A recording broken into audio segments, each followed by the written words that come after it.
No episódio de hoje tem reconciliação bancária na Itália, o mapa do agronegócio no Brasil e a nova regulação de Open Banking brasileira.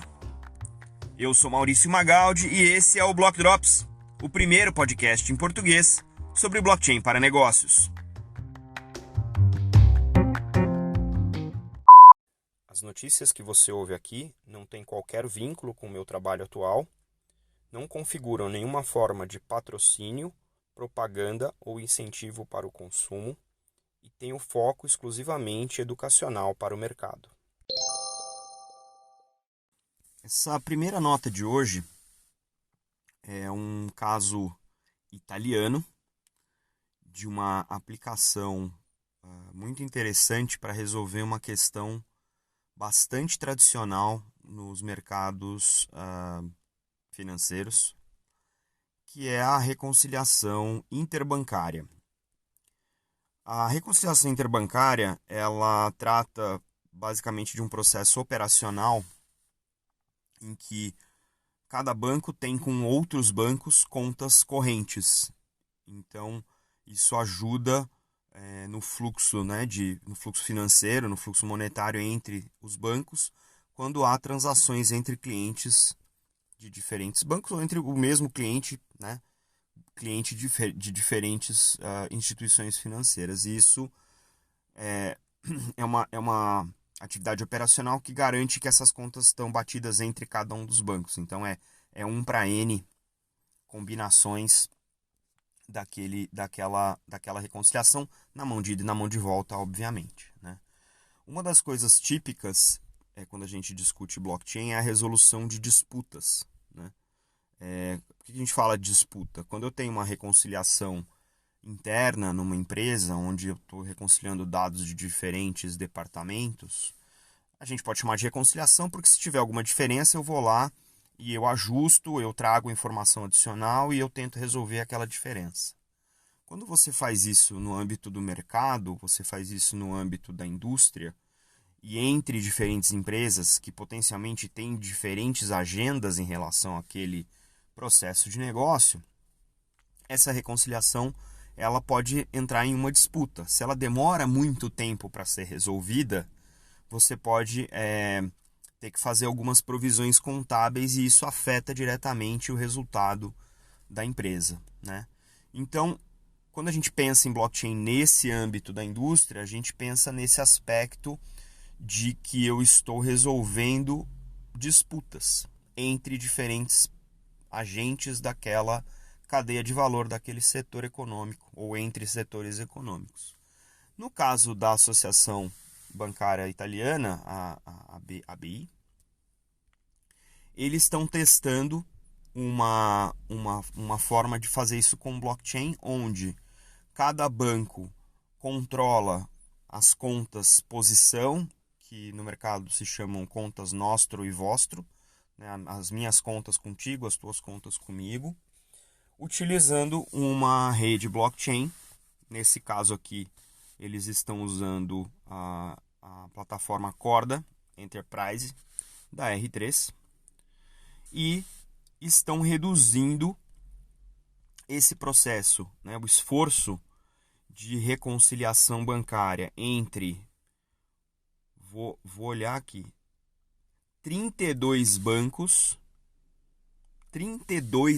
simultaneamente utilizando essa solução em blockchain para reconciliação. Eles começaram o piloto com 18 bancos, que eu acho bastante para um primeiro piloto, interessante testar com bastante, deve ter testado performance também, E agora tem 32 utilizando, com mais 23 para se juntar a essa rede.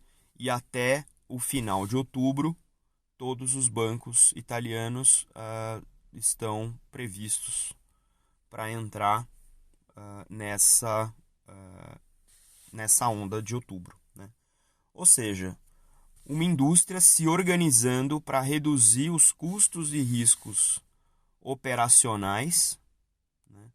Se você pensar que a gente está entrando cada vez mais, por várias forças, em um ambiente plenamente digital, é possível que você tenha um aumento de volumes transacionais, como a gente tem visto em diversos países, de maneira digital, né?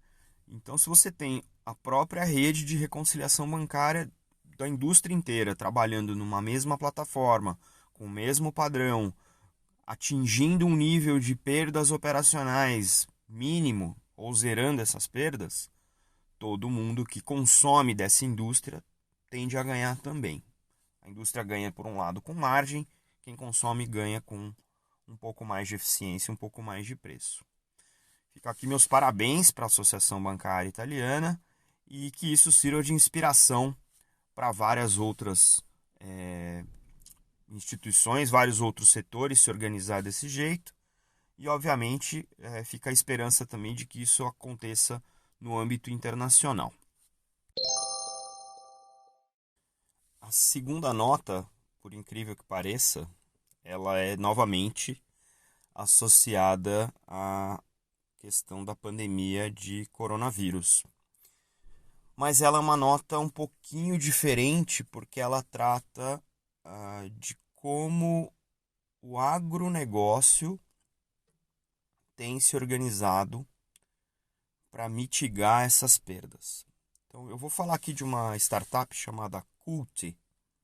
É uma startup brasileira que é um marketplace de pequenos produtores que pode ser uma saída para aquele pequeno produtor que está impedido de vender por alguma questão operacional em relação ao coronavírus e pode usar a Cult como um site onde ela pode vender, esse produtor pode vender essa produção tanto para outras distribuidoras grandes quanto para o consumidor final.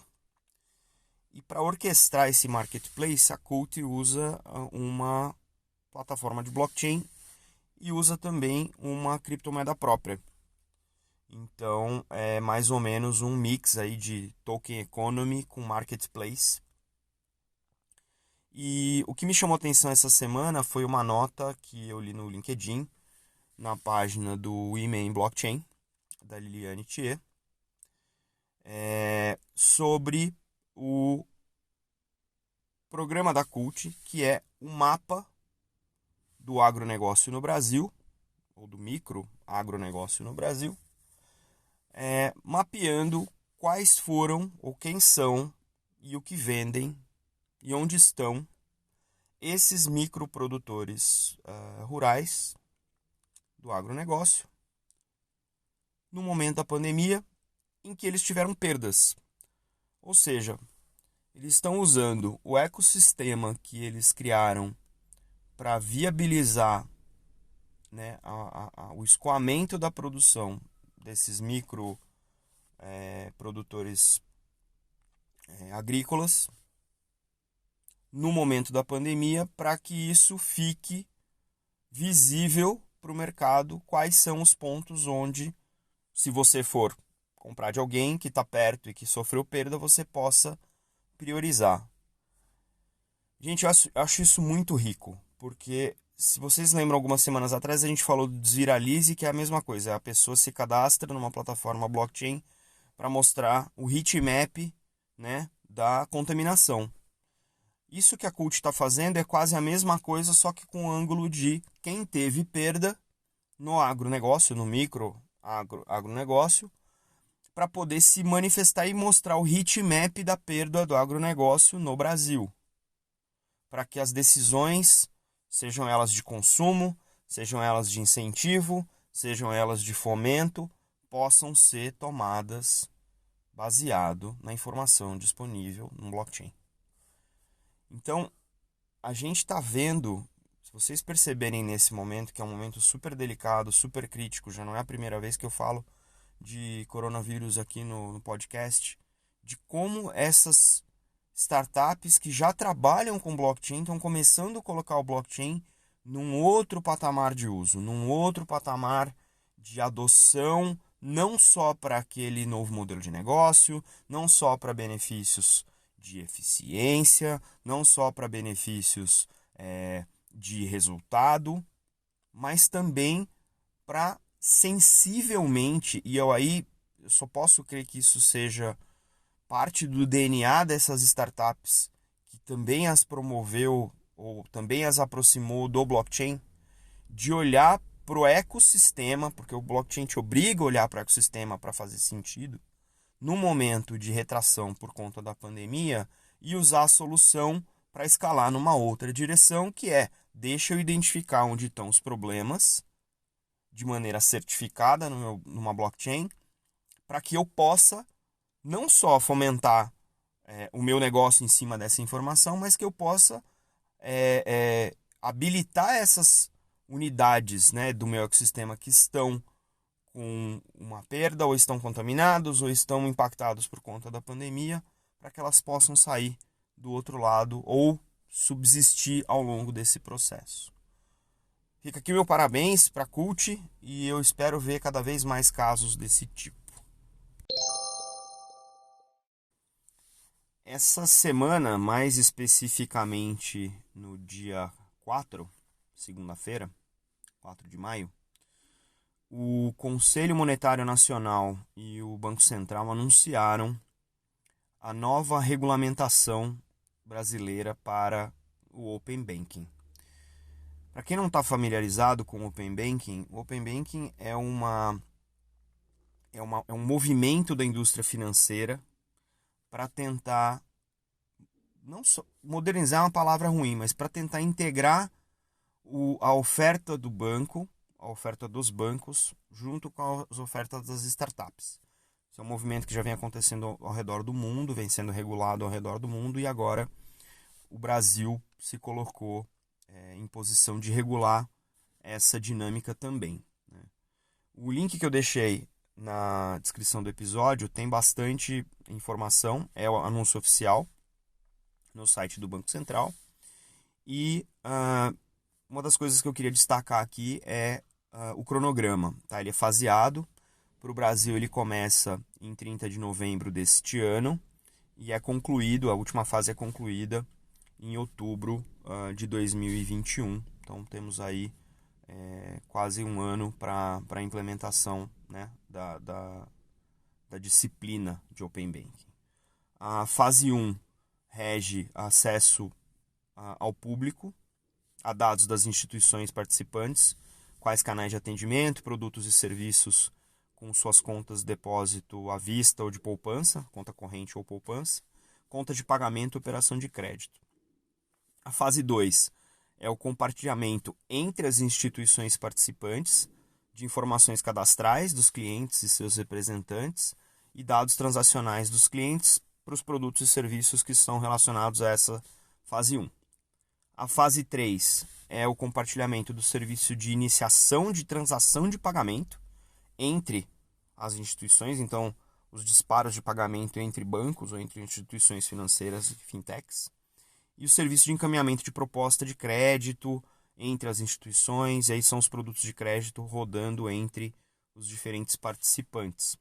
E a fase 4 é a expansão do escopo de dados para abranger operações de câmbio, investimentos seguros, previdência, tanto os dados acessíveis aos públicos quanto das transações compartilhadas. Por que a gente está falando de Open Banking num podcast de blockchain para negócios? Pelo simples motivo de que tudo isso que vocês estão lendo e vocês me ouviram falar nessas 4 fases envolve uma coisa muito importante, que é a identidade e os dados associados. A gente está aqui neste momento no Brasil discutindo se a LGPD vai para frente ou não vai, se implanta esse ano, quando que implanta, etc. E eu recomendo que vocês leiam sobre a LGPD. Mas nesse quesito do Open Banking, o mais importante aqui é que a gente tem uma infraestrutura técnica que permita que tudo isso que está sendo regulamentado nesse momento aconteça de maneira rápida, de maneira ágil, de maneira controlada, de maneira eficiente, com performance entre todos os participantes. Então, é importante para o indivíduo cliente da indústria financeira ter consciência de que no momento em que esses dados precisarem ser compartilhados e a privacidade e o domínio desse dado precisar ser mantida com o indivíduo dono do dado, ou seja, a pessoa, cliente, dona daquela informação, a gente vai precisar de uma infraestrutura que permita que isso aconteça de maneira distribuída. Porque nós estamos vendo aí que as instituições vão trocar informações entre si em diferentes aspectos, tanto cadastrais quanto transacionais. Uma tecnologia que hoje permite colaboração entre competidores, com privacidade, com auditabilidade, com controle de domínio, né, e com a rastreabilidade, é o blockchain. Então é interessante ver se essa regulação, da maneira como ela está escrita, que exige características que são inerentes da tecnologia blockchain, vai obrigar ou permitir ou incentivar com que a indústria brasileira, a indústria financeira, o mercado, adote blockchain como backbone para gerenciar essas interações e essas trocas de informação. Eu, pessoalmente, tenho muita curiosidade, vou continuar de olho e vou discutir com outros pares da indústria e, idealmente, trazer alguns deles também para conversar com a gente aqui no Block Talks. Fiquem de olho.